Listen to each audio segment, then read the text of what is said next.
I went to a party, it was like late 1982. There was local parties in certain neighborhoods. They would have bands play and charge whatever, $5 to get in and have a keg of beer and just come in there and hang out and watch local band play cover songs in a backyard instead of in a bar. And Chuck just happened to be there, and we just struck up conversation coincidentally and had a lot of the same musical influence and stuff like that. So me and Cam dropped out of high school first, pretty much the same time. And then Chuck dropped out a week or two later, and then we pretty much spent 7 days a week, in his garage.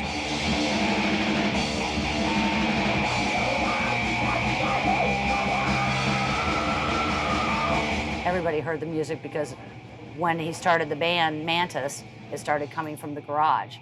And my parents were trying to figure out ways to soundproof the garage and everything else. All the way up, way away, you could hear actually you could feel the vibration of the drums and stuff, Chuck had a really great infrastructure in terms of in support from his mom, Jane. And she allowed him to follow his dream to be a musician, no matter where it took him. Whether that meant bailing him out of Canada when things didn't work out with the Slaughter lineup and helping him get back home, or whether that meant putting up people who were moving halfway across the country to join his band or jam with him. They would there were times they would come over for dinner, and it was always a family dinner. And Mom would say, "Oh, what's going on? Well, where are you staying? Oh, no, come stay with us." That kind of thing. And that was after my son Frank had passed away. So to me, that was great. They're all about the same age, and it was great. They were wonderful, wonderful kids. Now they're grown men and all, but back then. She believed in him as an artist. And I think that considering the art that he was uh, writing and performing at that time, that's a pretty sizable leap of faith, because I think most parents would just be like, what is this shit that you're doing? It was never like that with her. It was always complete support and love for Chuck, and not to exclude his dad as well. His dad probably tolerated it, more than loved what he was doing.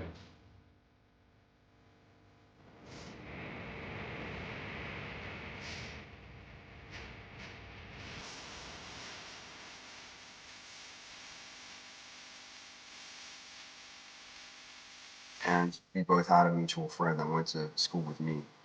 So one day, this cat, he invited me to come over to his house and listen to some records, So I went over to David's house that afternoon, wearing my cut-off jean jacket, my Iron Man shirt or whatever, We each got an armful of albums, and eventually Chuck came over. He's wearing his cut-off jean jacket, and we're all wearing our cut-off jean jackets. That was like standard issue back then.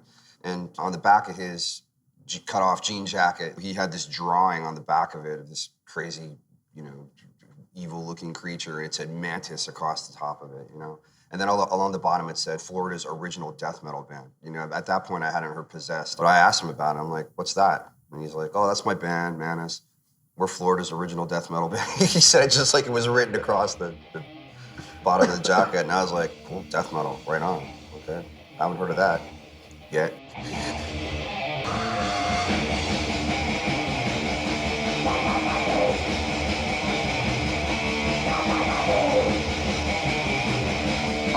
I was lucky and found out about underground metal just by chance. There was a record shop that carried Metal Forces, and I got the second issue with Dio on the cover. The one. You didn't have access to this stuff otherwise. There was no other way to get it. These records or these recordings were in stores. You only really had the major label stuff and maybe a couple independents, Metal Blade, the early Roadrunner stuff, Loudness and stuff. But, there was way more out there. And because of the groundwork that No Life Till Leather had created and this network that it had created globally, you had a lot of hardcore fans. And people would have like catalogs of what all demos they owned, and it could be like a whole photo album full of just titles of demos and live shows and stuff like that, and just fill up a 90-minute tape with however many demos or shows you could squeeze on there. And then go and scribble out a track listing, find a package, get to a post office and mail it, cross your fingers that it got there, and hope that whoever you sent that tape to would be cool enough to send you something back.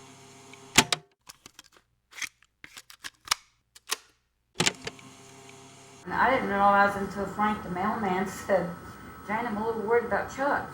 And I said, why? He said, well, look at this, you know.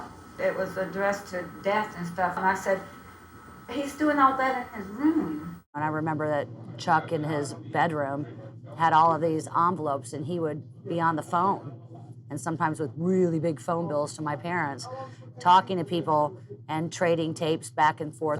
So I thought that was really cool that they were making their own music and sharing it and spreading the music. And that's how a lot of these bands, became popular. You're able to put a jam box down and hit record with the tape player outside the garage with a towel over top of it, and it sounds okay to where people can listen to it. And they would play for hours, practice for hours, all day Saturday, all day Sunday. So basically, you couldn't go in your own house on Saturday and Sunday. And one day he comes in, he had a box of cassettes, and they were Death cassettes. And he had like a stack of t-shirts. And he's like, Freddie, would you mind? I want to put my music in your store. Would you mind selling it, consignment? So I said, yeah, absolutely. I'd love to. It was like maybe a day or two had passed. I called Chuck and I'm like, Chuck, hey, it's Freddie. And right away he's like, oh, dude, you don't want to carry my product. I said, no, man, I sold out of your cassette and the shirt.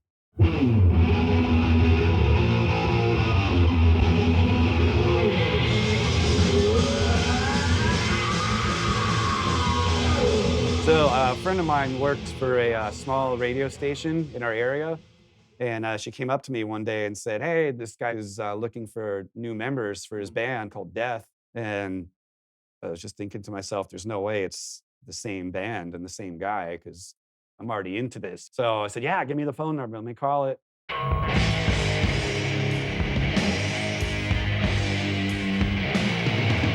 And I talked on the phone, like you try to feel things out. I was kind of worried because I was only 17 at the time. So I'm like, yeah, I like Artillery and I like Sodom, Slayer or whatever. And he played me some riffs. He's like, yeah, let me show you these riffs I got. It's this song called Scream Bloody Gore. I was like, oh, that's a good title. It's to the point.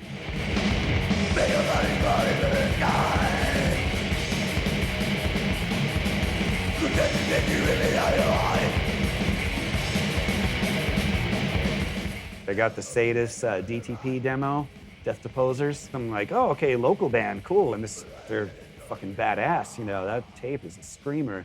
And the phone rings, and one of the guys says, man, you're not gonna believe this, but there's a guy on the phone saying they play in a band called Death. And we're like, yeah. The name's not too serious because it was too obvious. And well, it was no big deal because they said they got the demo and they liked it and they wanted to hang out. So we're like, all right, let's see what these guys are all about. So the whole band, Sadist, actually piled in their car and they came over to my house. They just showed up and I met the band Death, which was two guys. This funny accented guy from Florida and a young skinny dude that was still in high school. They all had like matching denim vests or jackets, and you looked like a fucking gang, And we went and we hung out, smoked joints or whatever. And we were fans of Rush and Maiden and everything. Everybody's got the big kit. And during the day, we would go to where they practiced. And Chris has a big, shiny white drum kit. John was looking at that like, man, that's great, killer. You do a lot of stuff on that set. And then when Death would come over to our practice house, they were really digging our situation in the room we had. And so the deal was made pretty easy, It's like Chris said, man, if you guys let us come here and practice, I'll leave my kit set up and told John, you could play it. And John was like, oh, wow, cool. And they had all these new toys, And at that point, Chuck was still living in Antioch with this lady who was managing the band.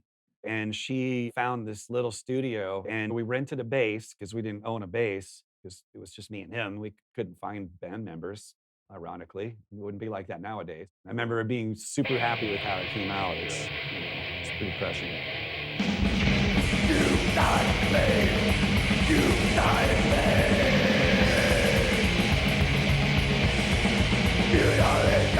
It just evolved out of 5 different demos until April of '86. We recorded our 5th demo and we got signed finally to Combat Records. And originally, they had a series they did of bands that they were kind of like afraid to take a chance on, where they put out a record with like a plain white sleeve in like a camouflage, a sticker on the record. And that's what they wanted to do, Combat. And somehow she talked them into turning it into a proper record deal. And Combat trusted us to find a studio to record in, which turned out to be a big mistake. So what happened was Chuck wanted to go back to Florida, and I actually went along and stayed for the summer of '86. And we looked through the phone book. Okay, there's a studio in Orlando. And we talked to a guy named Otto, and we were explaining our vision, and he just gave us the blank look, like, I have no idea what you're talking about, but I'll record your band. We might have been just talking Klingon to him. It would have been the same thing. So anyways, we start recording. And I remember the first thing that was weird is like, how you tone down drum heads by putting, pads or like tape on them or something. He stuck a fucking maxi pad on my floor tom. I'm like, I don't like this. That's not what I would do. And I have to look at this thing every time I hit the drum. So fuck. So we got through, I think, 7 songs, and Combat had to listen, and they said no. So they just wrote off that first session as a mistake and booked time in Los Angeles with Randy Burns.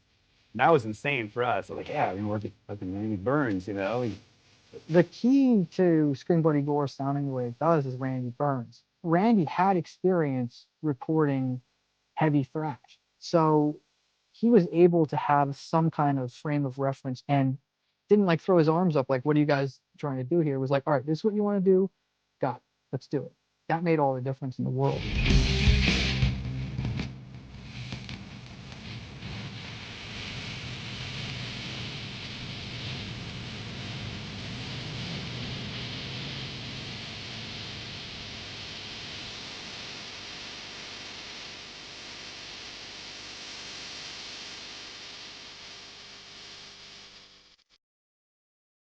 Well, what death metal would be defined by, Scream Bloody Gore is at ground zero, because it was the first record that was released on a record label.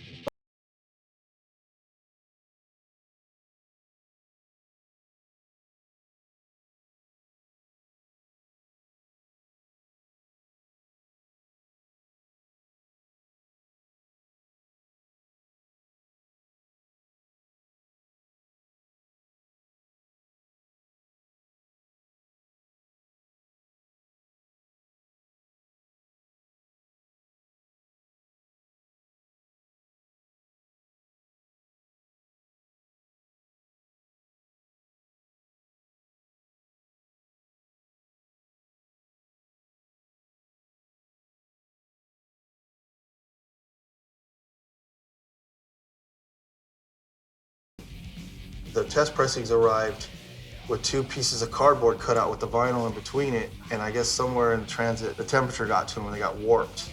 I mean, playable, but warped. And I thought it would be a good idea to set the test pressing out in the sun and let it become soft and then kind of like flatten it again. And we're sitting there, it's almost like waiting for a cake to come out of that. But finally, we just put it on the turntable. I remember we put the needle on, and the waves, the lumps in the vinyl are going by, and the needles flying. A couple times it got thrown off the record. it just turned into this thing, just wah, wah, wah, wah, wah, wah, wah, wah, wah, and it was like completely unplayable then. That was a major thing, like I'm on vinyl, while I'm 18, this is an accomplishment. And I think they only gave us 1 because Chuck was living with me and I fucking ruined it, so.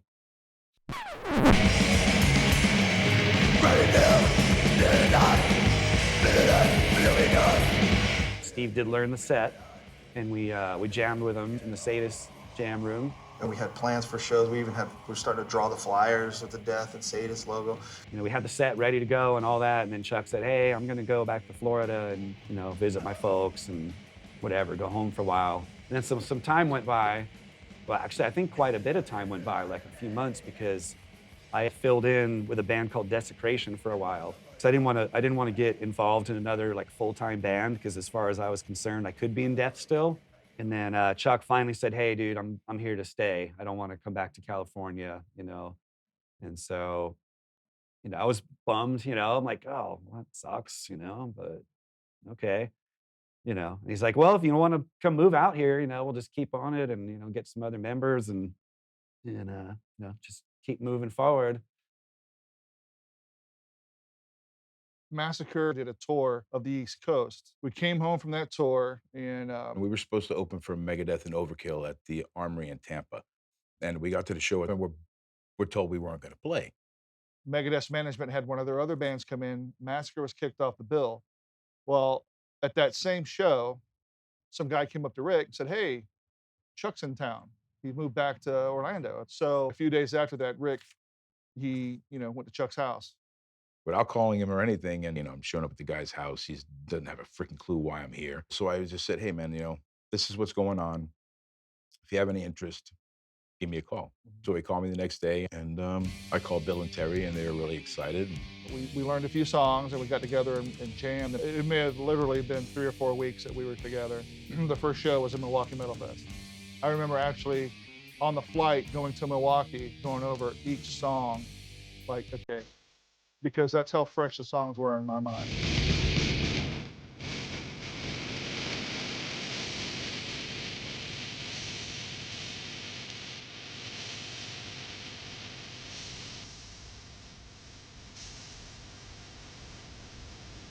United States back then, they really didn't have these 3-day festivals. And Death was one of the bands on there. And they were, I guess, somewhere like in the afternoon. I remember being in the McDonald's next door to the Eagles auditorium, which is where this place was at. And these kids were talking about the mutilation demo. These kids, they were just normal kids just like me. And they were like, they couldn't wait to see Death. And they were talking about the mutilation demo. Jack had been in contact with someone at Combat who said, we have this new act. And their record had only been out a short time. And I heard the record, literally just 1 or 2 songs, and didn't pay much attention to it. So I stood in front of the stage and I watched all these other standard thrash and metal bands play. And then when Death came on, I mean, there was a sort of an anticipation. And I remember when Death played, one thing I remember about Chuck was just, he would kind of stand kind of stiff, kind of still. And when he'd open his mouth for one of those big screams, his tongue would stick out a little bit and he'd just like emit this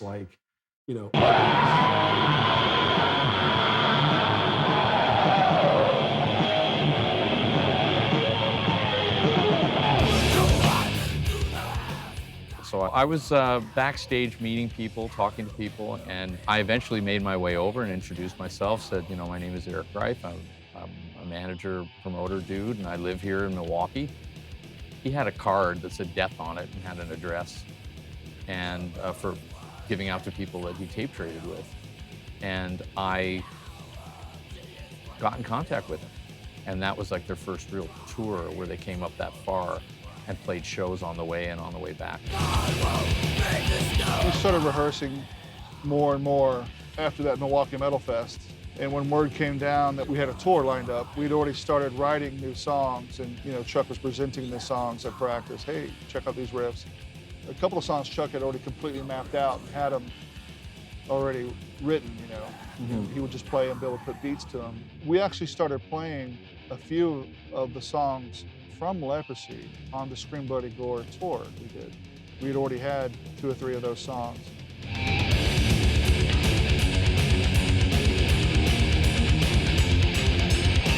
I got a call from Dan saying, I got this record to do. They call it Death Metal. It's the band Death.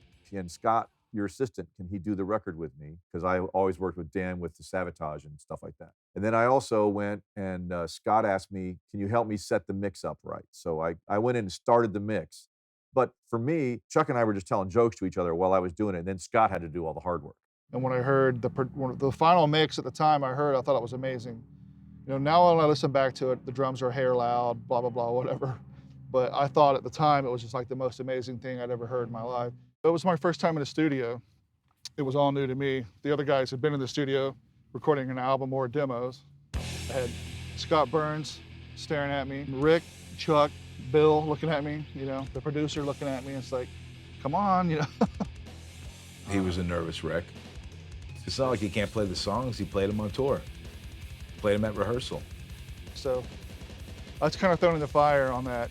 And I basically had like an anxiety attack, panic attack in the studio. So I just asked Chuck, hey, dude, to save time and money, can you do the bass, And at the time, there was no problem at all. Nothing was even said about it, really. Chuck's like, yeah, dude, I did the bass on Scream at a Gore. I can, it's no problem.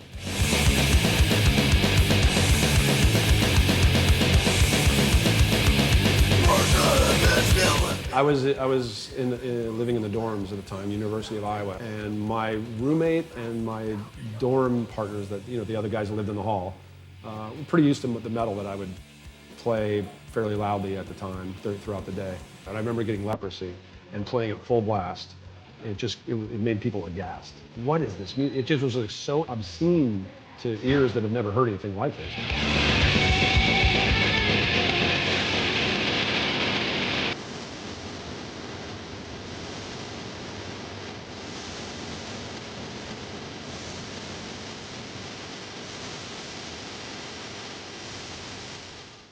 What really kind of hits in '88 is the grindcore movement. Like Napalm Death released their second record, Carcass releases their first record, Earache continues to grow and crank out records. And all that stuff was kind of starting to bubble in the underground. So Leprosy came in and seemed to have a few more peers in its weird little like extreme world.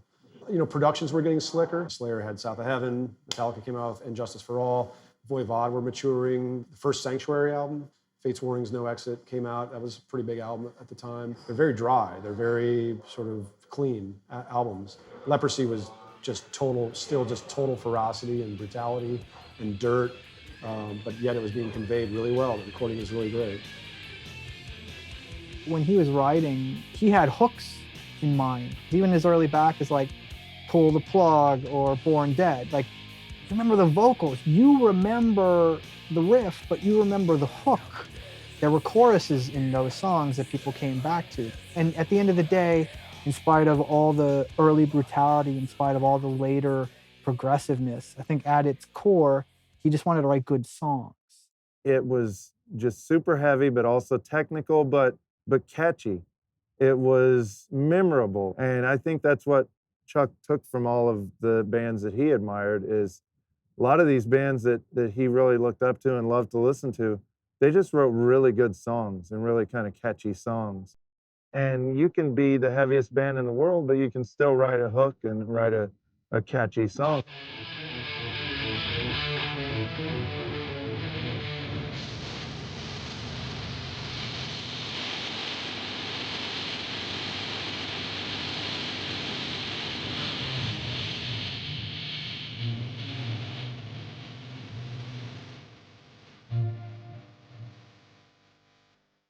Because we didn't have a booking agent at the time. Scott, who was a good friend of ours that actually worked at the label, he's like, hey, there's a tour if you want it.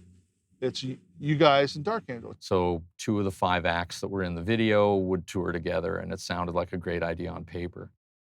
Combat, our record label, they mentioned to Death, to Chuck or somebody, that it's equal billing, meaning that in the ads, on the posters, on the gig flyers, you're gonna have Dark Angel and you're gonna have Death right next to it, equal billing. That does not mean co-headlining. So we started butting heads over it.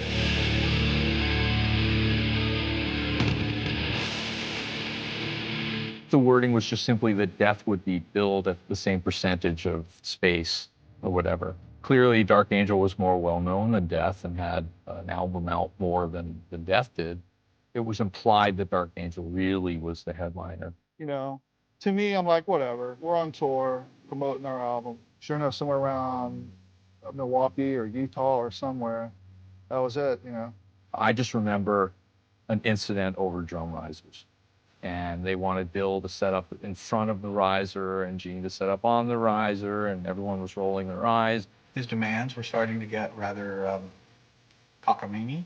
When Chuck, probably for the 10th time, said, we're leaving the tour, this time our tour manager said, go ahead, if you don't want to be here, we don't want to keep you here. So they turned around from wherever they were, Buttville, Montana, or whatever, and went home.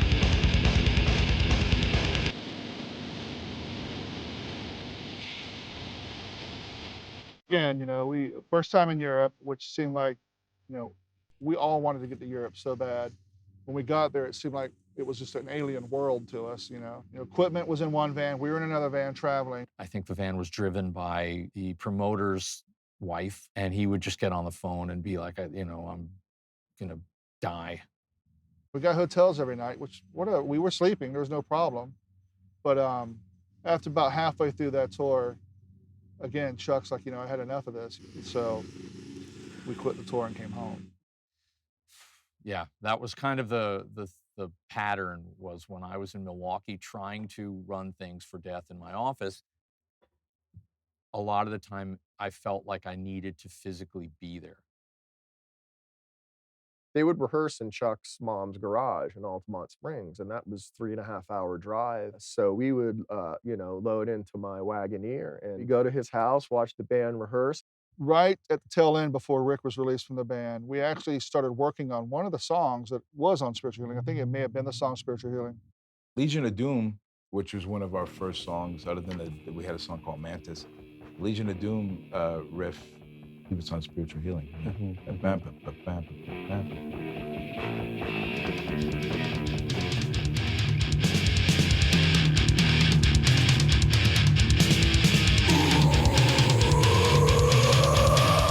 I was on the road, coming from New York, heading back to Milwaukee, but I didn't go the normal way that I would, which was south of the Great Lakes and, straight across on the interstate. I actually went through Toronto because I wanted to go to the relativity office. And it was in Toronto that I was at a payphone and talked to Chuck, and Chuck said, I've been thinking about it and I want to get rid of Rick.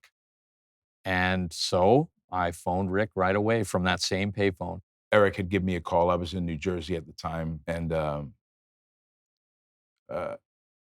Chuck called me first and asked me if I had my guitar, and I lied. And I said yes, but I didn't, because I knew why he was asking me that. I'm out hanging out, I'm not practicing this and that, da, da, da. Rick was very gentlemanly. It was almost as if he knew the call was going to come. Now, I don't know if he sensed that Chuck was going in a new direction. I assumed that's why I was let go, because I know he was looking to broaden his horizons, and it was his thing. You know what I mean? So I'm not going to fight the guy. It's not going to help me stay in the band any better. For Chuck, I think his vision was always evolving. And part of the problem was that the people that he needed to execute it at one point in the band aren't the same people that he needs to execute that vision at another point in the band.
Could have just walked in, but he just said no. So we had to go to plan B.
I was 15 then, and I was a fan of like heavy metal.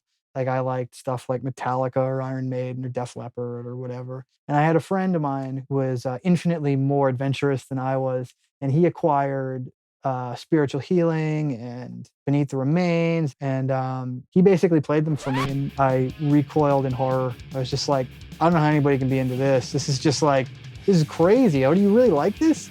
It's like, and so I retreated to, you know,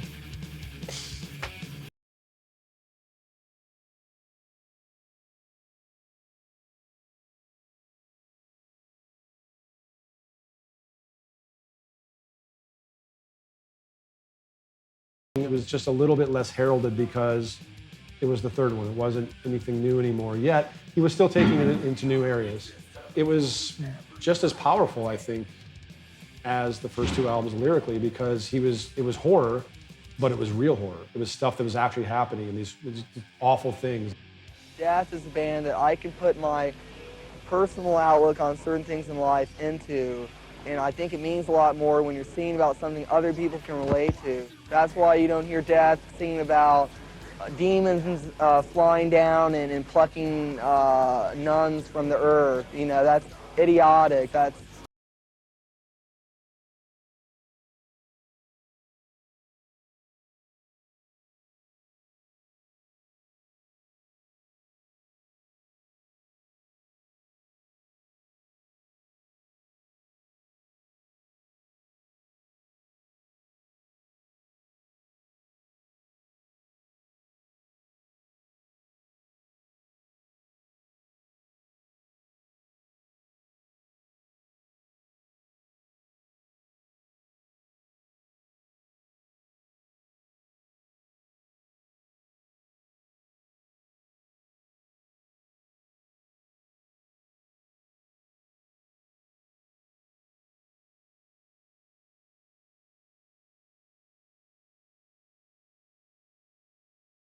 Fortunately, James rode home with one of the opening bands, Devastation. They stayed with us the whole time. He didn't fly home. He stayed on the tour, you know.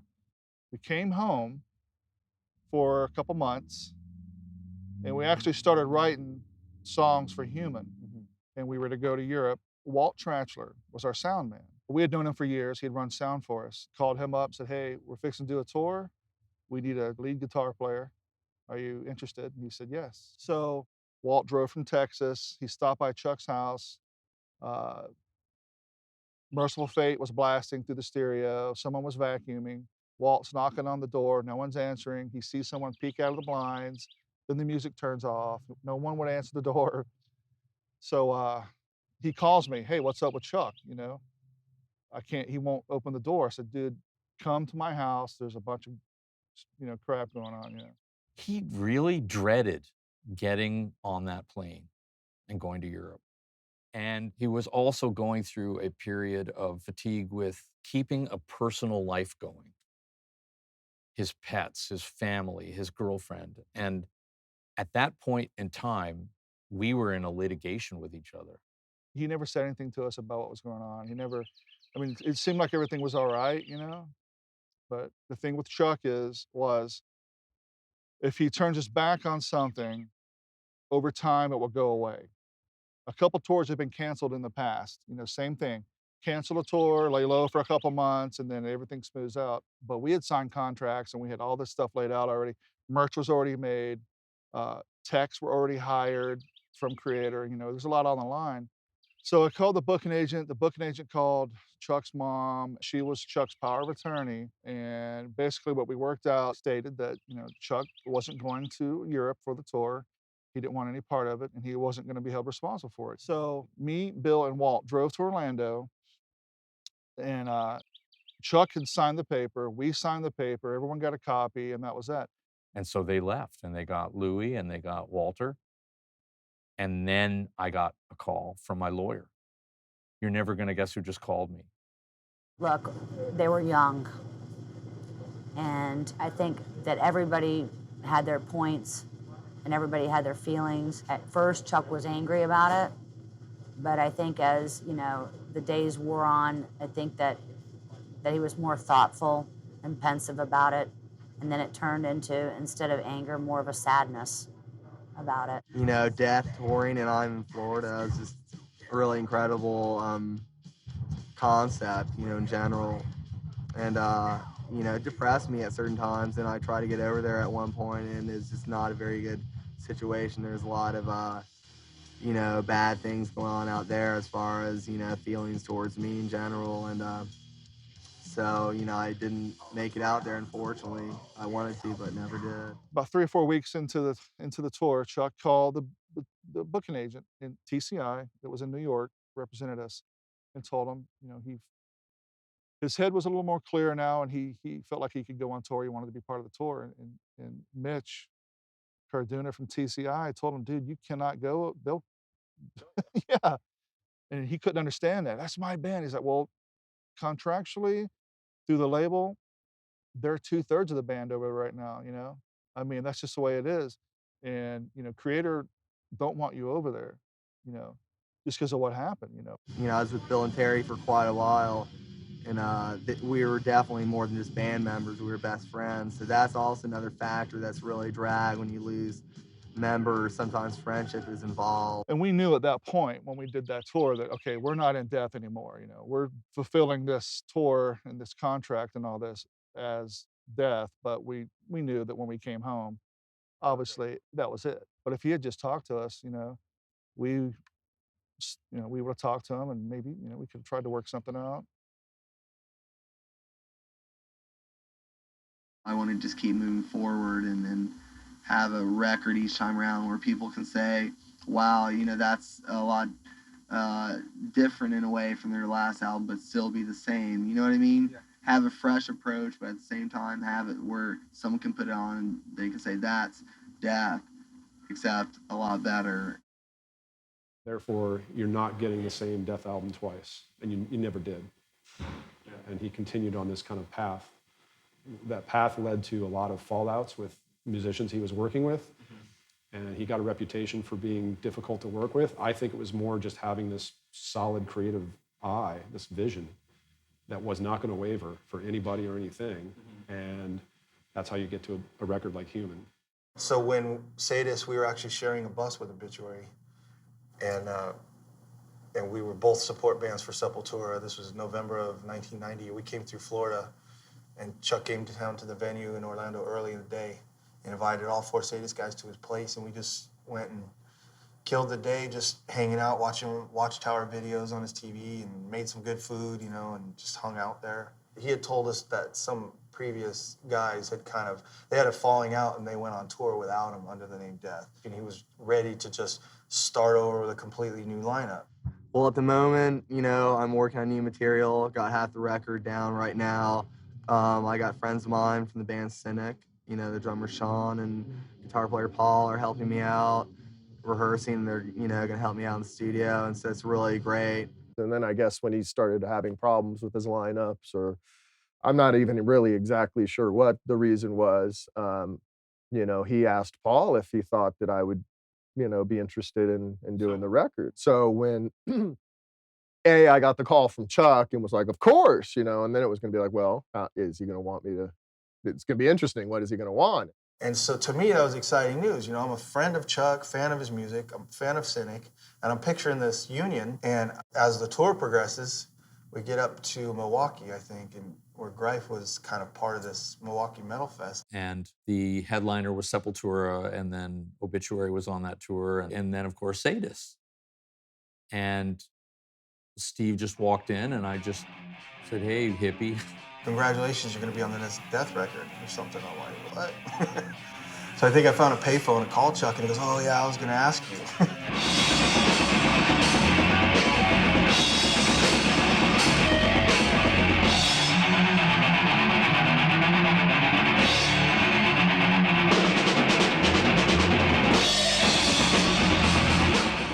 He had worked on some of the Human songs with Terry ahead of the split. So some of the material was already written and recorded, like demos of these songs. So to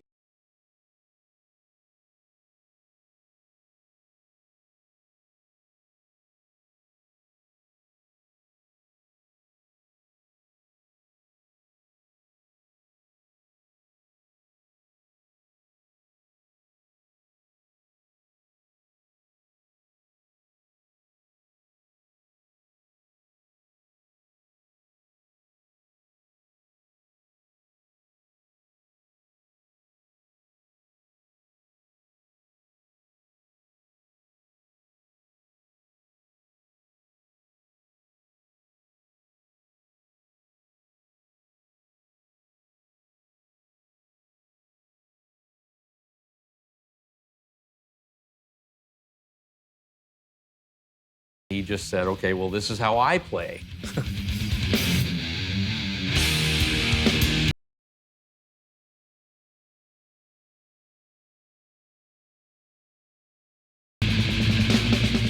That was the point of him, bringing a guy like Sean Reinert, who's, Cynic's already way different than, a lot of the, Obituary and Deicide, Morbid Angel bands that were really established. He was looking for a departure. So he was looking for musicians that were bringing a different angle. Obviously, it comes in with context of what Death is supposed to sound like. We're not gonna go in there and play something ridiculous, but as long as it didn't stray too much from the heaviness and the aggressiveness that, that Death should be, of course, all the little nuances on each instrument were up to us.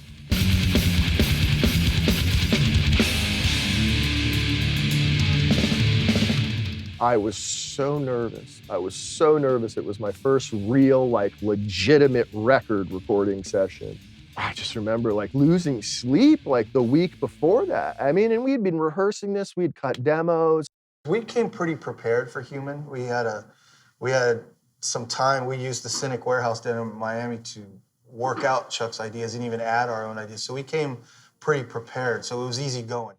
And we got in, we got tones in one day, and I finished that record in 2.5 days. And we had 8 days for drums. And we were left with 6 days left with drums on the schedule. And they were so we wrote Cosmic Sea. We had worked on Vacant Planets, but that we had written that in the rehearsal room. We wrote Cosmic Sea in the studio.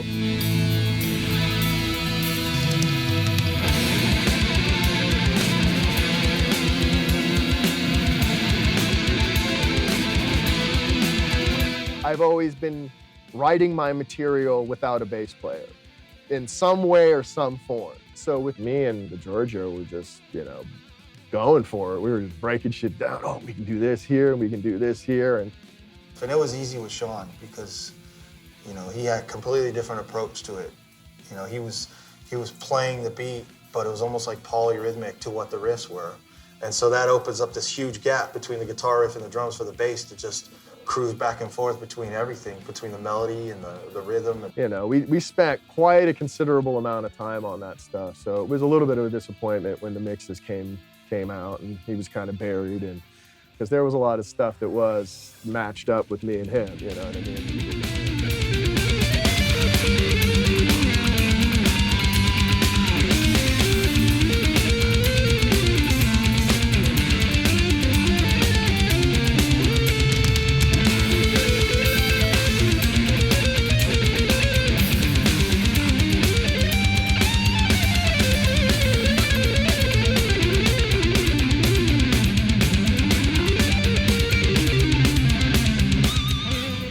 I think that had an influence on other people starting to play at the time, and it made them want to stretch and become Sean Reinerts on the drums, or be a Steve DiGiorgio and be very fluid, and he brought almost a jazz fusion element into the playing that really kind of fit with metal. It's got a flow that I think spoke to a lot of metal fans. I think you had an immediate outgrowth of a lot of musicians and bands forming in the wake of Human, and none of the other Death albums really sparked that kind of desire or that ambition to play in that way.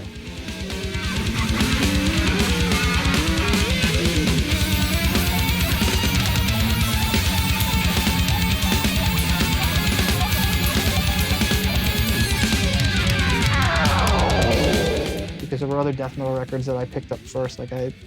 Cause of Death by Obituary was the first death metal record that I seriously got. That was pure death metal that just changed things for me. And then it was a few months later, I ended up getting Death Human. That was the first death record that connected with me. Because again, I'm 16 at the time. Death metal is just blowing up. And when I first heard Human and kind of saw, back then it was CDs and cassettes. When I first saw the artwork in comparison to stuff like, Cannibal Corpse, Tomb of the Mutilated, it's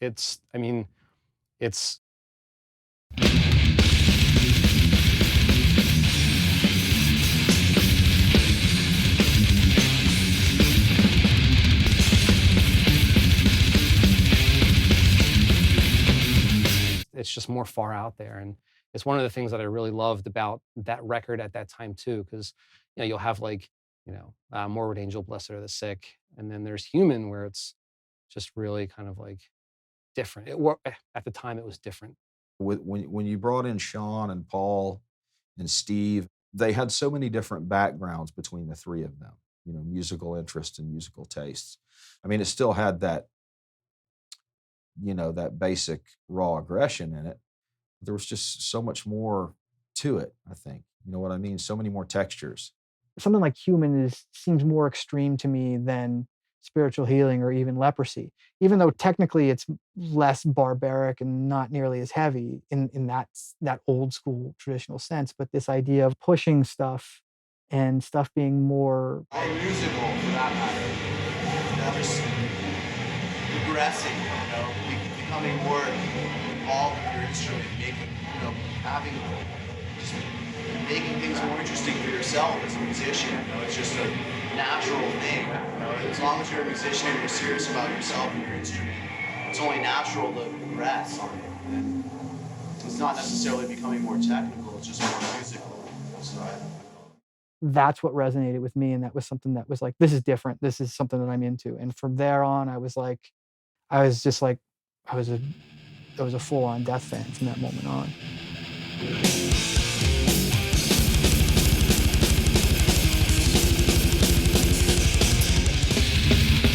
It changed a lot of people's conceptions of death metal. It made them understand that it could be expanded and played around with quite a bit, and new influence could be brought into it, and not water it down necessarily. It's still very much a death metal record. It's just it's kind of death metal operating on a higher level.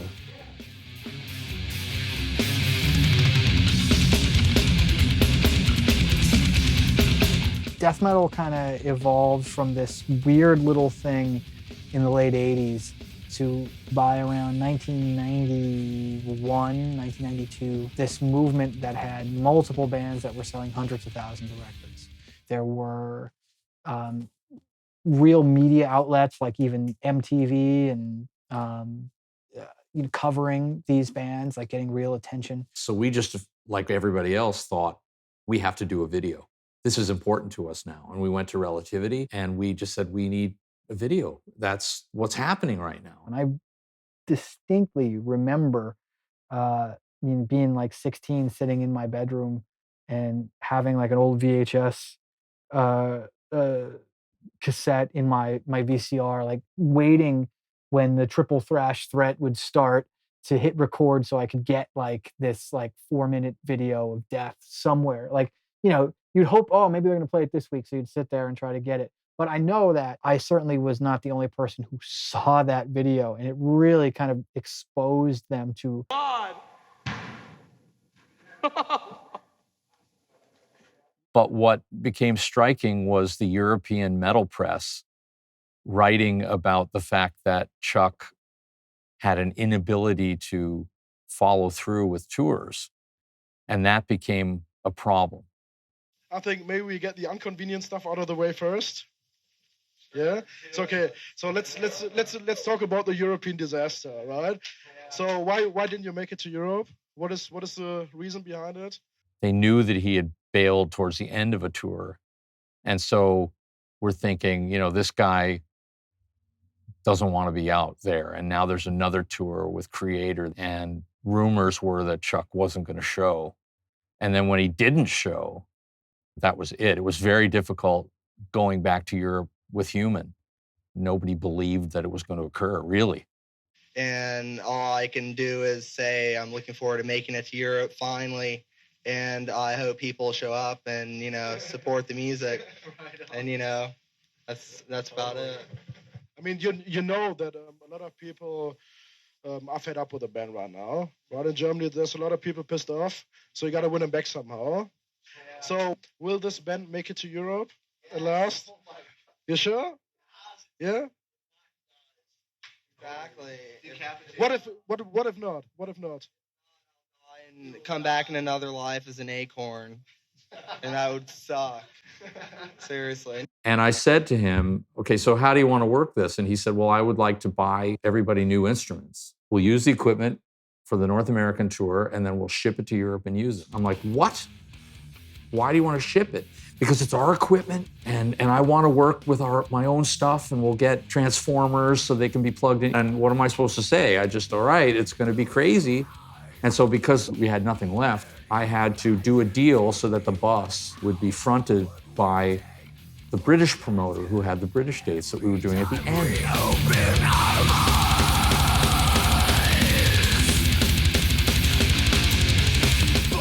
And, you know, Paul and I's first tour, you know, we got the bus, the whole thing. I mean, you know, we've driven vans and RVs and, you know, we were just loving it. And back then, man, your tours were long. They were like 2 months at a time. By then, Chuck was growing really homesick. It had been 2 weeks out, and he really wanted to go home. And then we got sick. And we were all sharing a bus, and they were French band, and they all smoked, and our bus driver smoked.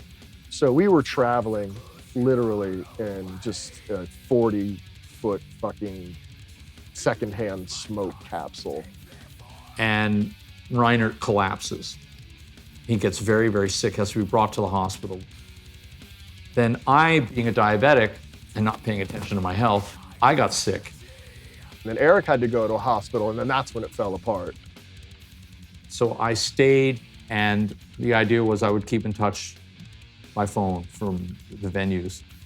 Something happened when Chuck got to Germany where he flipped his lid about the promoter and something relating to the gigs. And by then, of course, he was at wit's end because he did not want to be out. And the next thing I know, I'm fired for not being by his side, and he's quit, and the tour is over.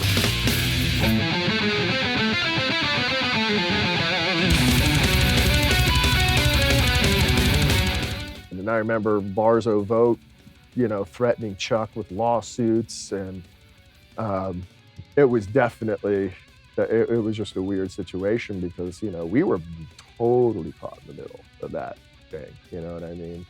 And because the bus was put up, the money for that was put up by the British promoter who hadn't had his shows yet, they were at the end of the tour, he flipped out because he lost all this money. So he put a lien on the gear.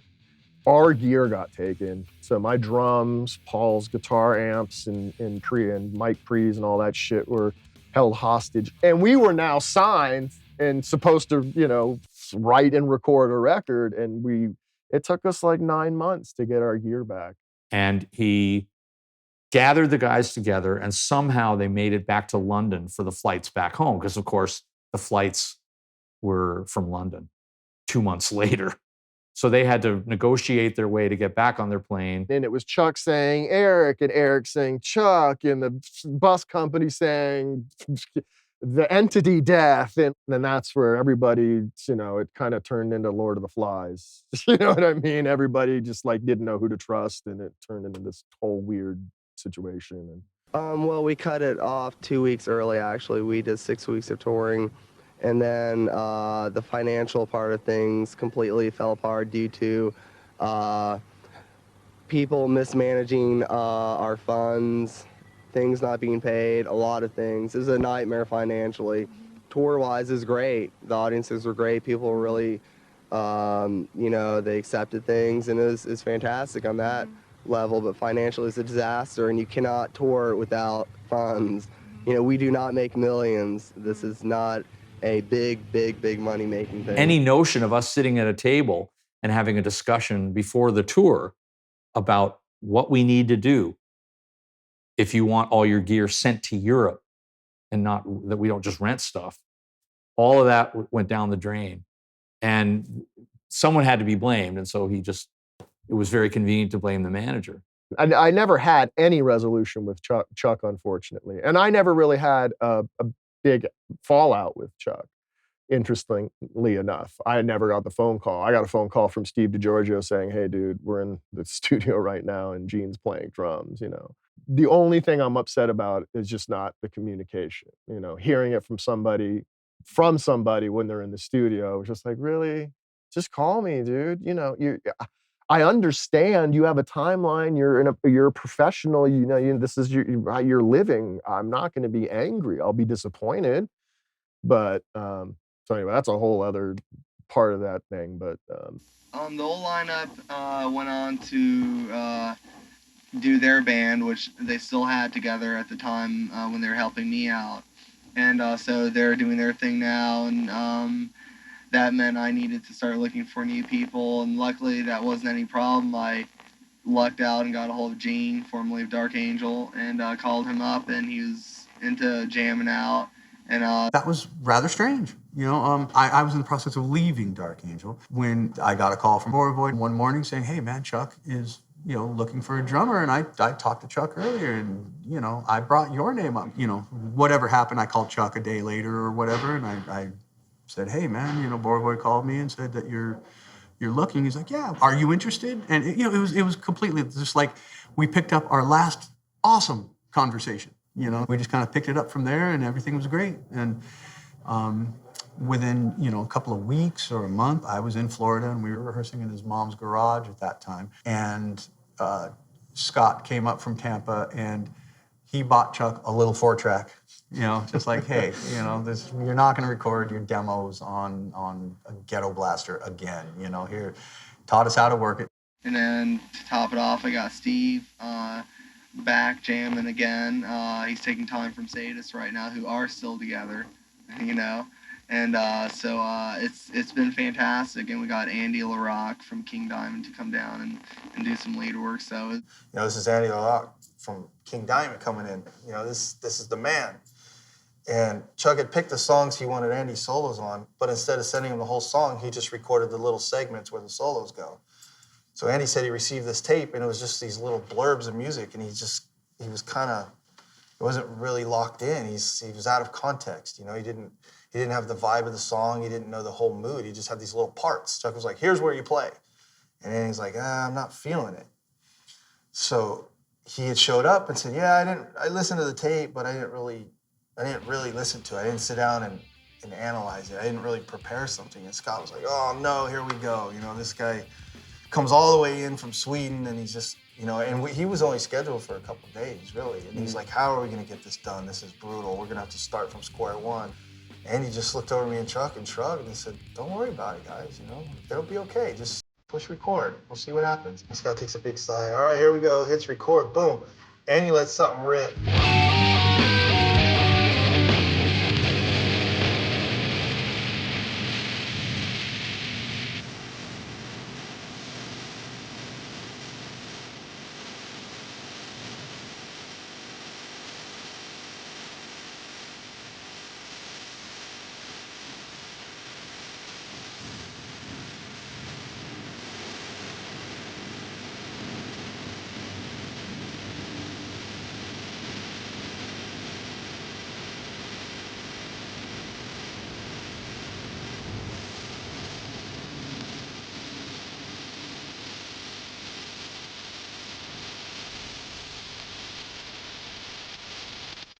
Me and Chuck are just freaking hair standing up, goose bumping up, watching this guy in action.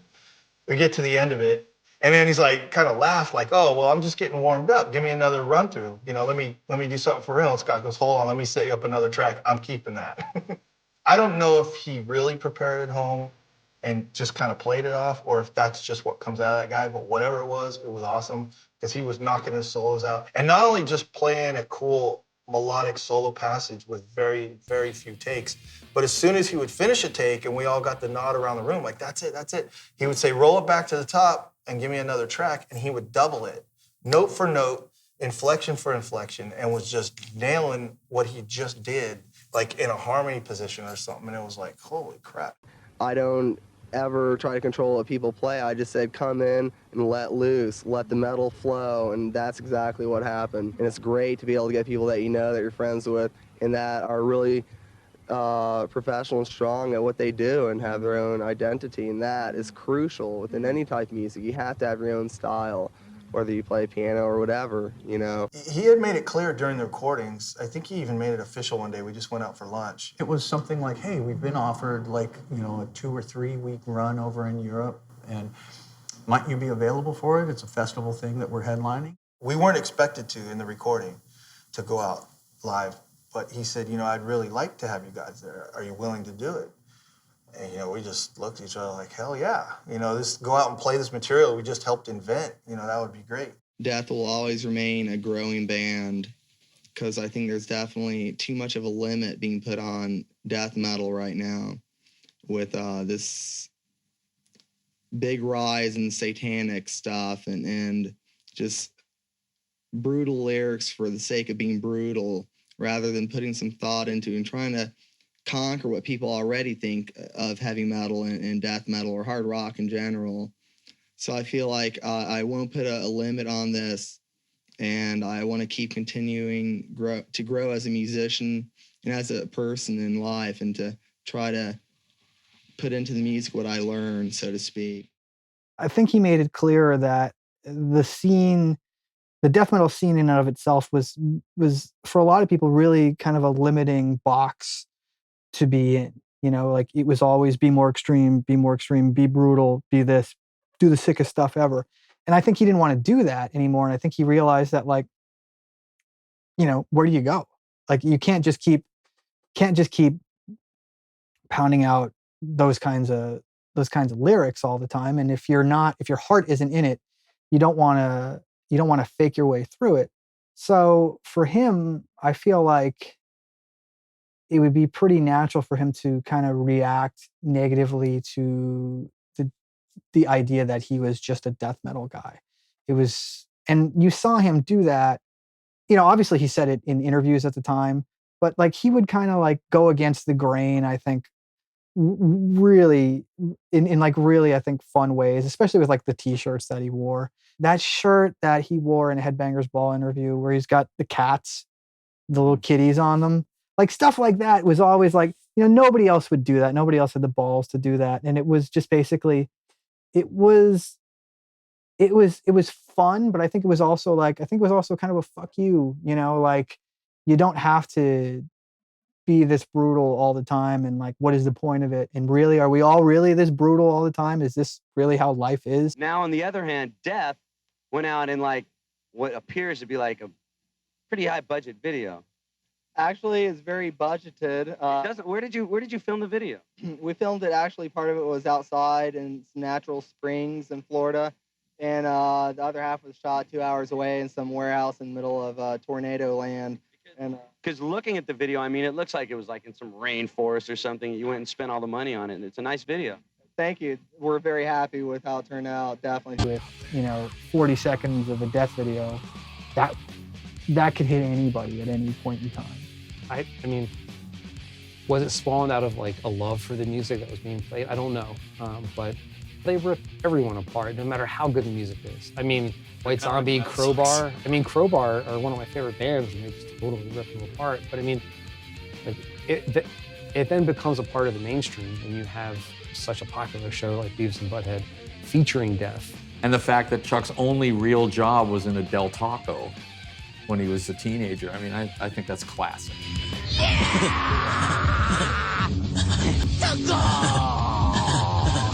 That was pretty good, Beavis. You suck almost as much as this dude. We hear the stories of the previous cycles, and I think me and Gene had kind of committed to each other to kind of, you know, preempt that as much as we could. Like whatever was in our power, just as Chuck's buddies. But I think there were a few times that some stressful moment would come up. I don't know if Chuck was having family issues at home, or maybe there was some kind of bullshit with management. Whatever the fact, when he would get that tense kind of, you know, irritated, like almost ready to do something, whatever that may be, you know, me and Gene would step in with a calm voice and just assure him we're there, we want to finish, you know, we want to trudge on. And I think sometimes it pulled Chuck back in because we were able to finish all the dates and everything. And Individual Thought Patterns was an angry record, angry lyrically, because he was just, that was how he got out his aggression at a very volatile time for him, and a time when we were at odds with our partnership. A lot of the new lyrics reflect that what comes around goes around type attitude. You know, I am set in my ways. I'm going to continue doing what I do. It's what I enjoy and what I know best, you know, how to do. If I didn't do this, I don't know what I do. Maybe I'd be a cook. I like cooking. You know, that's pretty limited, so.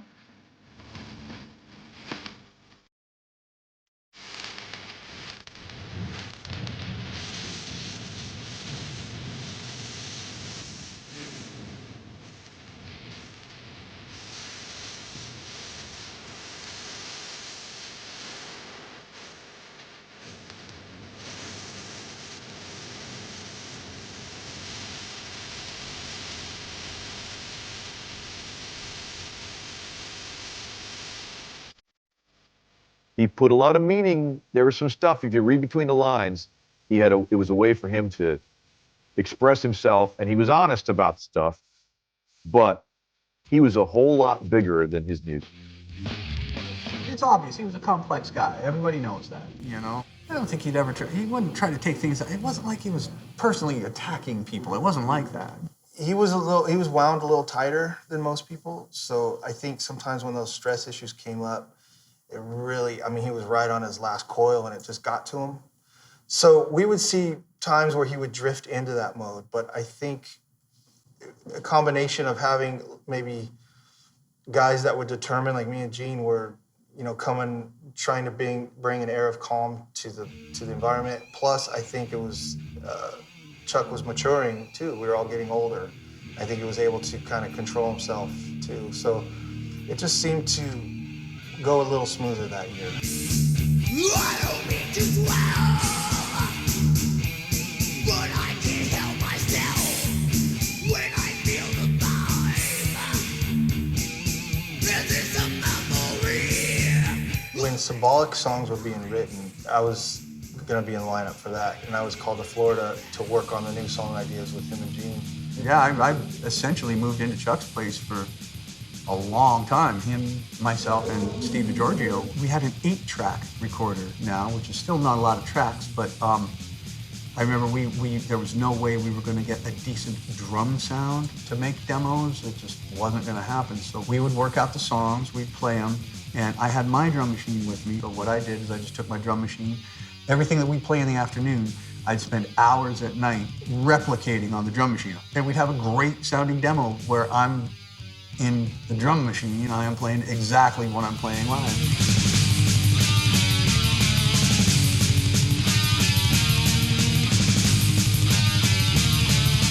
And I recorded the demo versions of the song, and then my first kid was being born, and Chuck was in a really determined, busy mode, and I wasn't able to commit the time, so I wasn't able to finish Symbolic. I can only speak to the guy that I knew really well. And I know the guy I worked with was really fun to be around and really artistically creative. It was our first record together, but we'd known each other for probably 7 or 8 years before that because he'd been working with Scott. So we'd see each other in the hallways and go out to lunch and hang out. When he first came to me to said, would you do the record? I said, if you really want to do this, let's do it right. Let's leave no stone unturned. So he was very excited about doing it. He had no trepidations about doing it.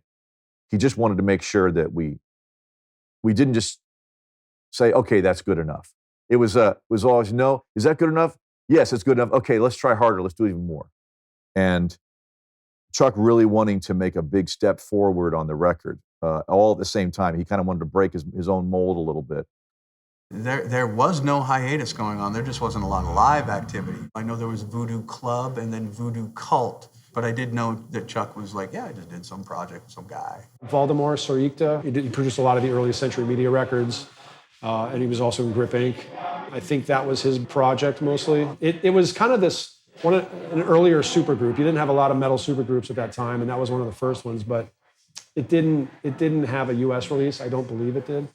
You can only get it on import here, and it just didn't do that well. And I remember listening to it and thinking, well, it's too bad. All these great guys on one record, and it's just not that great. When I eventually did end up getting a call from him to see if I would be interested in auditioning, we remembered that day, we remembered that afternoon. We actually had a mutual friend. You know, John worked at this store called Guitars Plus, which was in downtown Orlando. And he just called my house and left a message. Bobby, pick up the phone. Bobby, pick up the phone. God damn it, Bobby. Why aren't you home? So we kind of had that guitar spot still open, which we were looking for a permanent player, and we found Bobby Cobley, who's an excellent guitar player, and he plays really from his heart and soul, which is very important. You know, we need to keep things running smoothly, and we need to have the right people in the band, and this, I feel, is a very good band right now. It's excellent. You know, and so I got home and I heard it, I'm like, I obviously called him back. He was like, dude, do you remember that afternoon at David's place? And I was like, yeah, man, I remember that. He's like, yeah, that was awesome, right? And I was like, yeah, cool.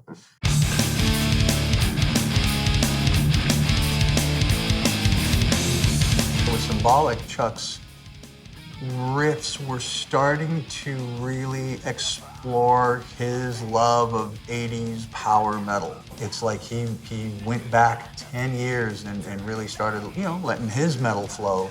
And he wanted to really inject more of a melodic content into death metal, which is somewhat of a dichotomy there, right? But he really wanted to do it. So if you listen to Symbolic and listen for the guitar parts, there's a giant leap forward to my ear in the melody content of the guitar parts. Maybe again, some of that was through that appreciation for more power metal structures and vocals and things like that. He was able to take those influences and translate them into something, not necessarily even more commercial, but something more relatable to a lot of different people. I think there's a chunky, sort of heavier, direct element to Symbolic that we hadn't heard since Spiritual, really. I think Chuck started to bring in some of the riffs, bring in some of the arrangements, make it maybe a little more memorable. I think that just came from his influence of listening to more mainstream metal acts or even hard rock acts. It's well known that he was a fan of Queensryche and all kinds of different bands. He wasn't just a brutal metal guy, only listening to brutal music. It was far from it, you know what I mean? Yeah. But he brought some of those elements, but he did it his own way. I think the song structure, certainly in Symbolic, had more metal in it and not so much brutality, although it was still brutal, but in a different way. You know what I mean? Almost even the way he sang the songs, you can almost, he seemed to pronounce the words more clear. There's a stealthy melodic content to his vocal. He wanted to take melodies and go. He wanted to really drive that direction. How do you put more melody into his music? Well, you can't do it with the guitars. He's already really, really melodic, so the vocals is the next piece. And then I heard him sing, and I'm like, oh my God, you can sing. You're great at doing this. You can sing metal stuff, any kind of metal stuff. And you say, yeah, but I don't like to sing when I'm playing guitar, so I have to have a singer.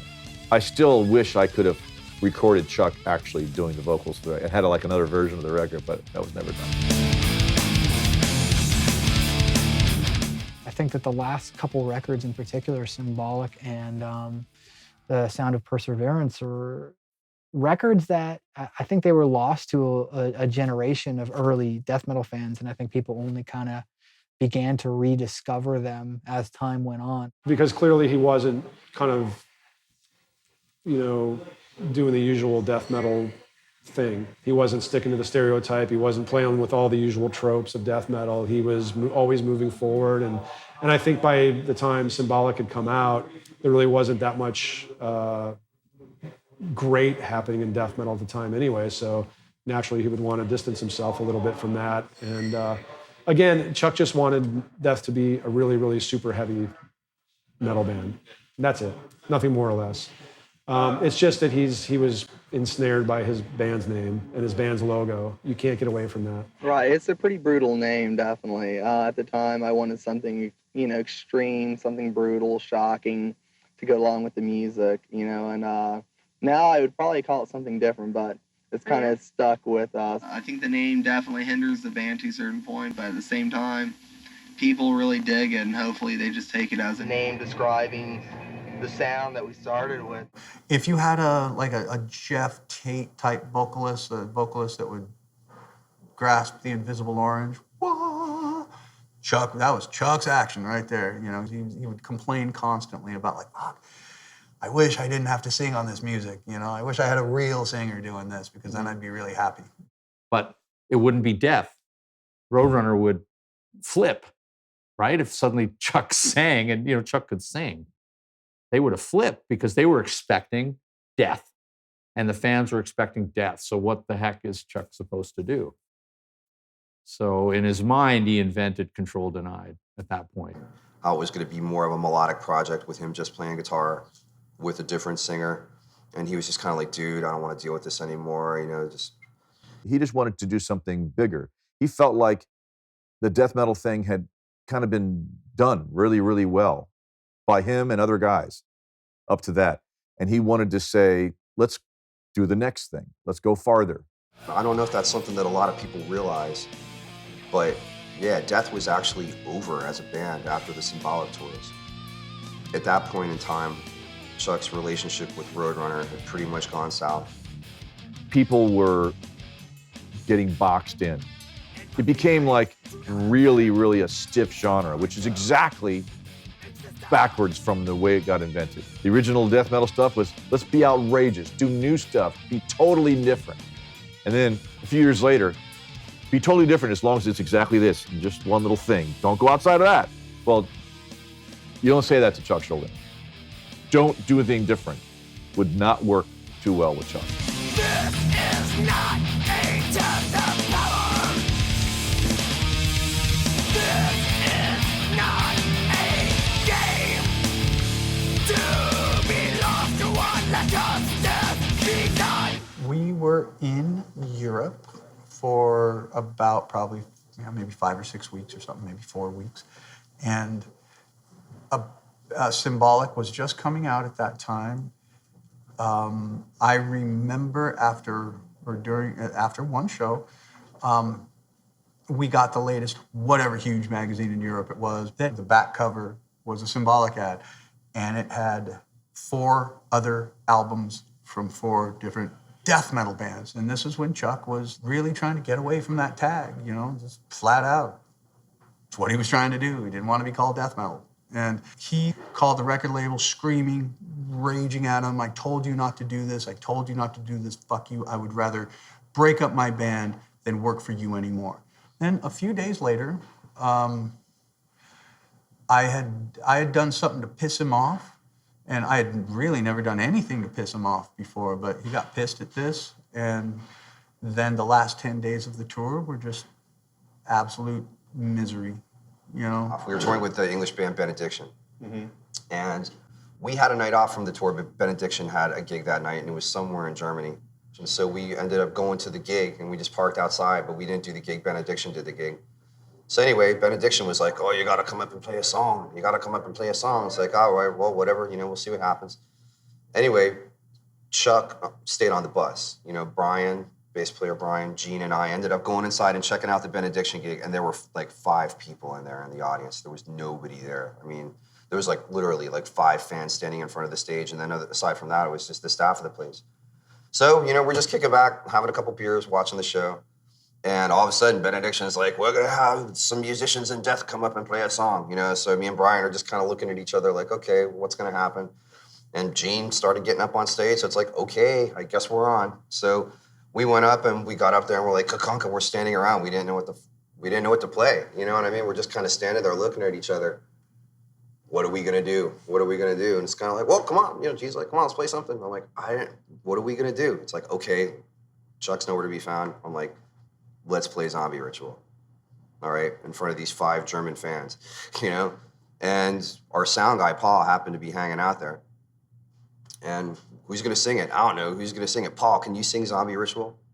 And Paul's kind of like, well, okay, I guess. So he got up there, grabbed the mic, and we plowed through Zombie Ritual, and Paul was up there singing it and just kind of having fun with it. Anyway, we did it, and that was that. We all thought it was harmless. Well, Chuck found out about it, and he wasn't very happy about it. The next day, he kind of sat us all down. He's like, you know what? That was really not cool and disrespectful. And basically, you know, you shouldn't have done that. You know, very strongly worded, you know. And no one else really said anything, you know. So for whatever reason, I decided to speak up. I'm like, Chuck, you know, we really didn't mean anything by it. It really wasn't that big of a deal. There was no one in the club. And he's like, you know what, man? He's like, you're conjuring a dick. I'll never forget that phrase. It echoes in my head all the time ever since then, man. You're conjuring a dick. He's like, I set you up, I take care of you guys, and you go out and you disrespect me and my music like that. It's like, you're conjuring a dick. The last 10 days were just, you know, they weren't fun. They were a real challenge to get through. We got through it. And that's the thing, you know, when Chuck broke up the band, when he said, this is it, we're done after this, I was like, now I don't have to quit. Because I was quitting after Symbolic, because we had started working on what was going to become the sound of Perseverance, and I wasn't super satisfied myself with the direction things were going. I was dreading it because I was like, man, I'm really going to let him down. You know, he's probably happy to have a relatively solid lineup together and probably thinks this is going to go on for a long time. And he had told me something like they had prepared all these Control Denied demos. They had the lineup, they had the logo. It was a full band. They were ready to move on to the next step. And it was to get a budget from a record company, get signed, and do it, the real way. And The labels didn't want to gamble with Control Denied. They didn't want to gamble with him changing the name and changing the plan because Death was an established thing, and they wanted to invest in something that they knew was more solid and they had a better idea of what it was going to do. Signs with Nuclear Blast, they're the savior. They're going to be so fantastic. They're my new label. But they said, we'll do a Control Denied record, but we want one more Death record. In other words, Bite the Pain, Spirit Crusher, A Story to Tell, Voice of the Soul, and A Moment of Clarity. All 5 were originally Control Denied songs. We had recorded those as demo versions, and then Chuck had put some clean vocals on a couple of those, and we were auditioning different singers with those.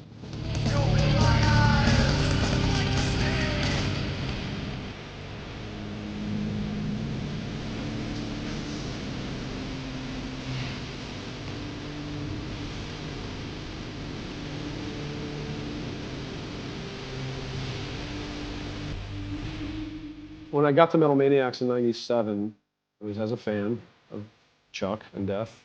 I had nothing to do with him.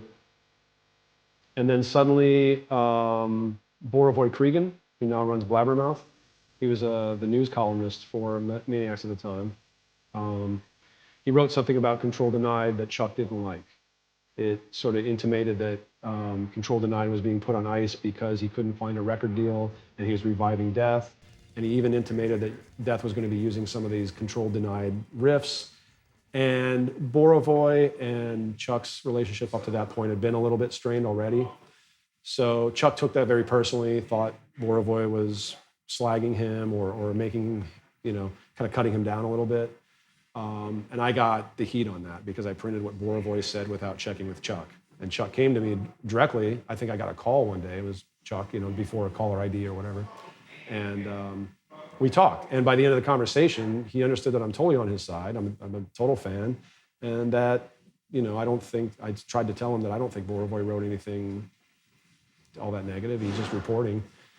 But since those songs were complete and it was a last minute deal because they wanted to push for that album, for another Death album, and they wanted us to go do that Dynamo Festival headline with Pantera. And when I heard that, I was like, it can't even be real because the Dynamo Festival is massive, and Dynamo is the 3rd live show I'd ever played with the band, and it's in front of about 40,000 people.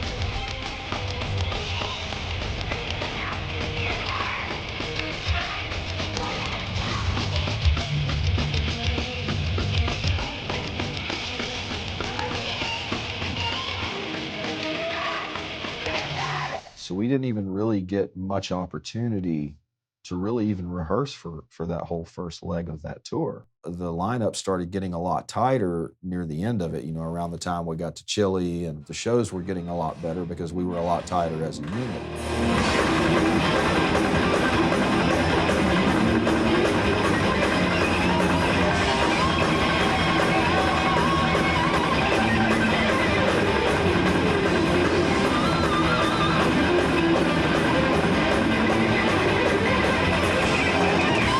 It wasn't too long after we finished the American tour for Sound of Perseverance that we started working on recording the Control Denied album.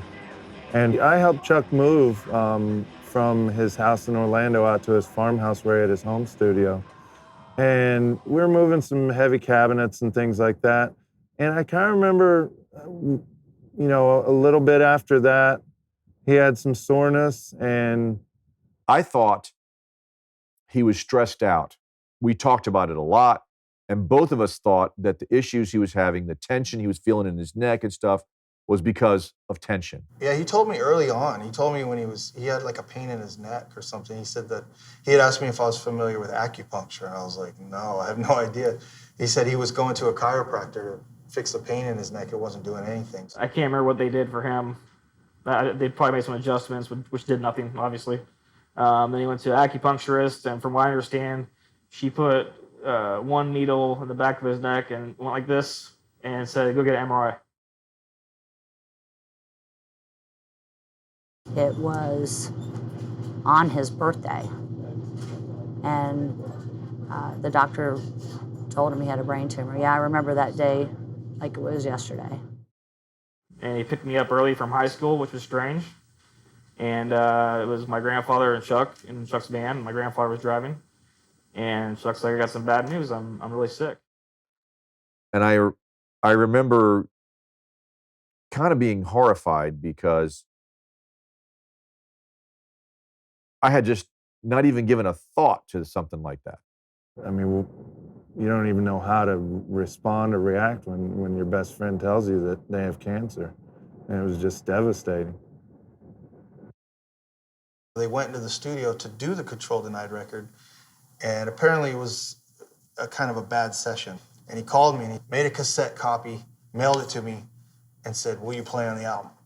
So I called him and I said, oh, sure, I'd love to, because I keep getting called back. And when he sent me that tape, I told him I'd like to listen to it for a few weeks and absorb it and really get into it. And he's like, no, I need you to come tomorrow. Like, this is already overdue, so we don't have any time to spare. You need to get here and just get it recorded. And so I said, okay, well, I'll come straight to your house. We'll just go over everything. Just push play, sit there and jam with it, and I'll just learn it. I'll just, crash course, learn as fast as I can. He says, okay.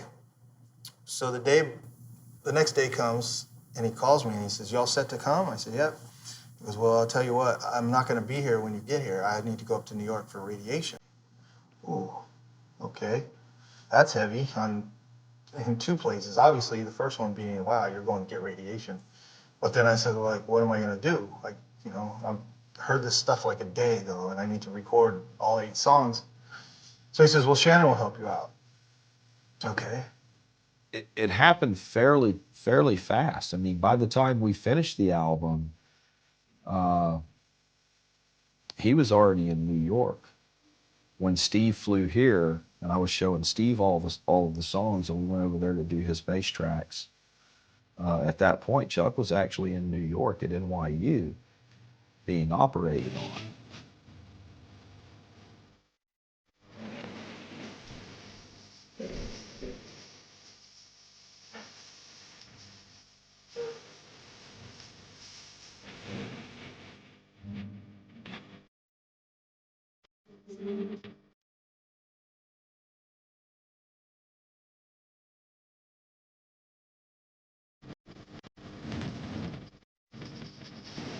Me and Jim we would take a couple-minute break from playing. We'd sit there and we'd just go, this is unbelievable. We had his number where he was staying up there. Mm-hmm.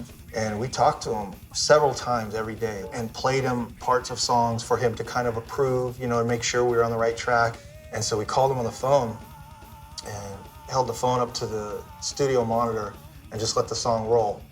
And me and Jim were looking at each other like, kind of remembering how we finished stuff, laughing like, it's cool, remember that, And so after the song's over, I go to the phone and, Florida to New York, a little bit long distance, so I hear this. I thought we lost the connection because I had held the phone for the whole 4 or 5 minutes, however long the song is. So maybe at some point we got cut off. Well, Chuck, you there?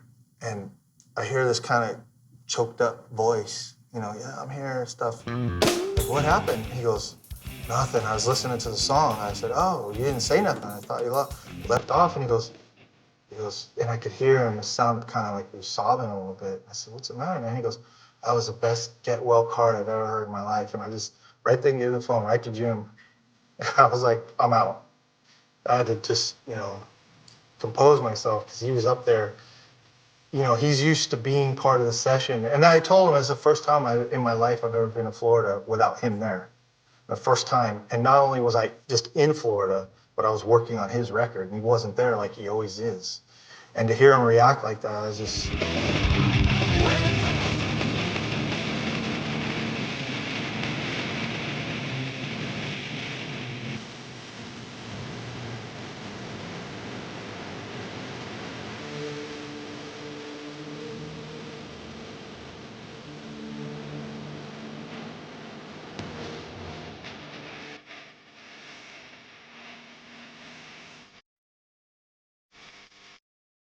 I just felt terrible. This is my friend that's in trouble, really bad trouble, and it's getting worse. And I really would like him to know. I'm sorry. Yeah. I would really like him to know how important he was to me as a human being.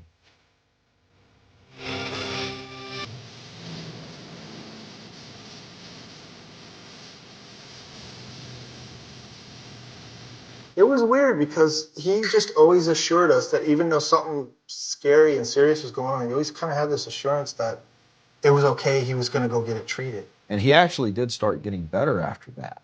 And that's when we started working on this follow, the second record.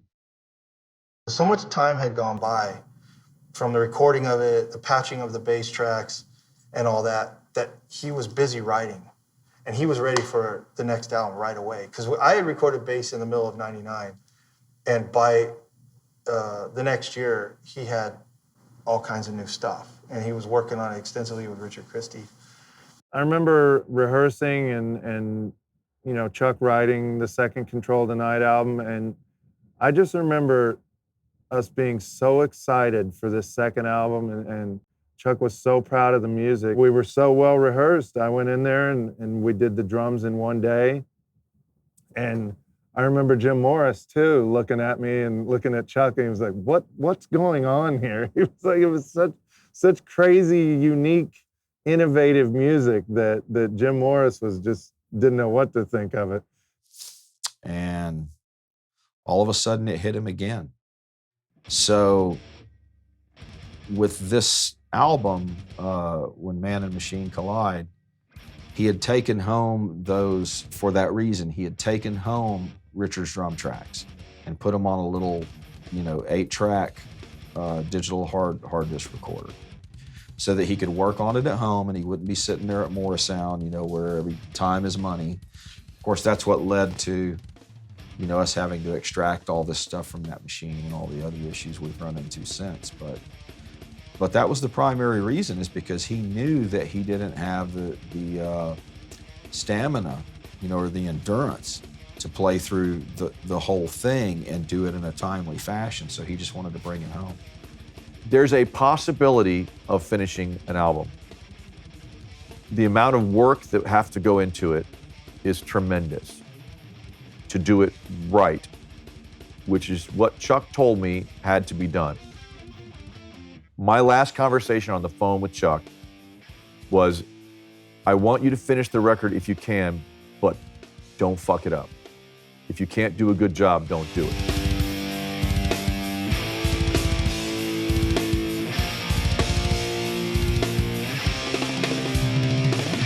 So at that point, I don't think we ever really came close. There was a brief moment where we had considered going to Italy and opening up for Metallica at the Gods of Rock Festival, which would have been the biggest show that Death had ever done. And Chuck literally waited until about the last week before canceling, to see if he could do it, because he was having problems with his left arm. His whole left side was just, he had no control of his motor skills, so he couldn't really count on it. And we rehearsed quite a bit, to strengthen him up, but he would have good days and he would have bad days. Chuck's a fighter, and Chuck had a really positive attitude about it. I mean, I can't imagine how scary it is to go through something like that, and Chuck has the greatest family that anybody could ever ask for. They were always there with him and encouraging him, and they were like, we're gonna do whatever it takes. And I was constantly on the phone trying to find new doctors, and we would travel, and when one doctor would say, no, we don't have anything. That just meant to me that they didn't know what to do. There must be somebody. In my mind, there had to be somebody that knew what to do. And Chuck told me, I feel like I'm standing at the edge of a cliff with one foot off. And when he said that to me, I knew we just have to try everything.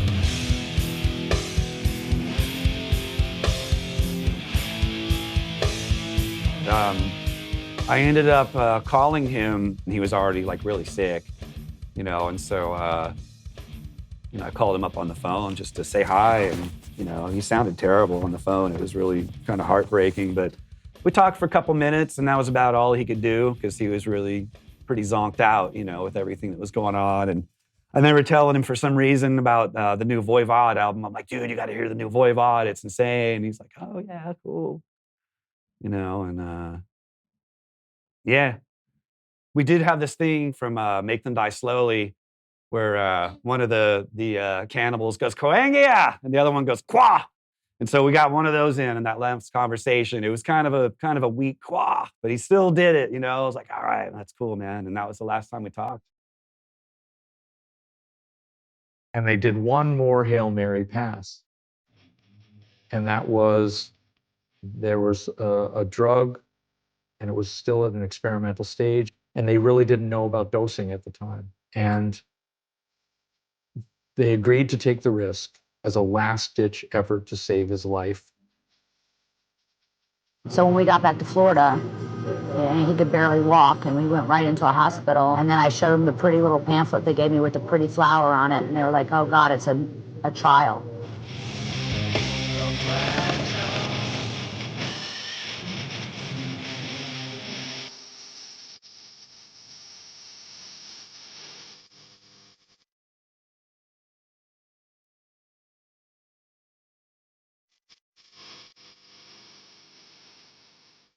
Nobody could blame anybody, because at that point, working with this drug was really the only possibility, as remote as it was.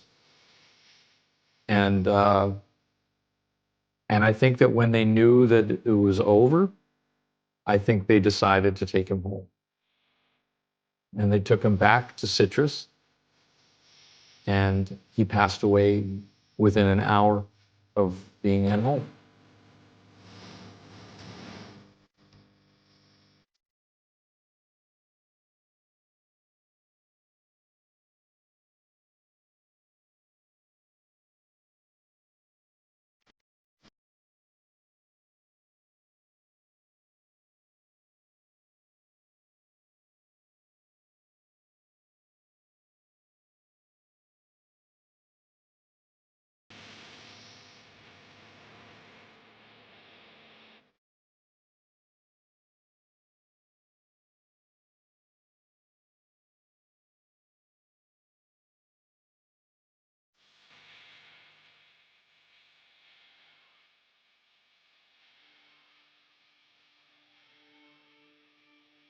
That band was, as far as I'm concerned, was responsible for expanding, breaking out of that closed box where, you know, if it's death metal, it had to be brutal all the time. And I think Chuck is largely responsible for that, of having the balls to want to do something that he wanted to do and not conform to what everybody else thought he should be. You know what I mean?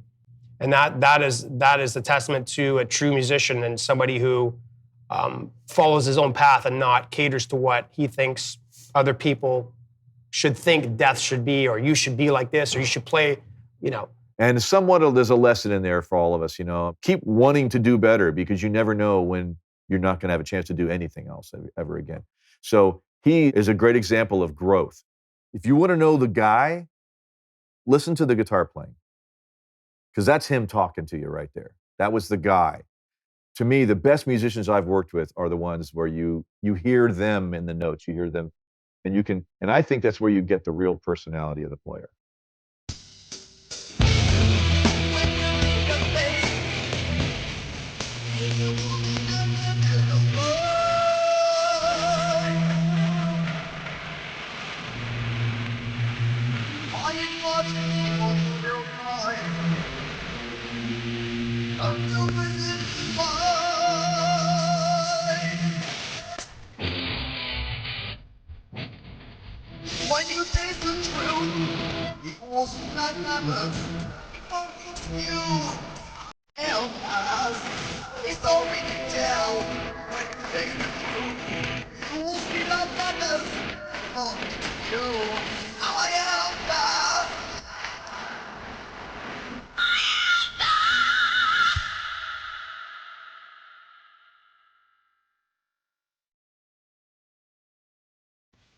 Look, if you like certain styles of death metal, or if you're partial to the early brutal stuff and you don't really care about the progressive stuff, fine. But to say Death wasn't a death metal band up until the end is just silly.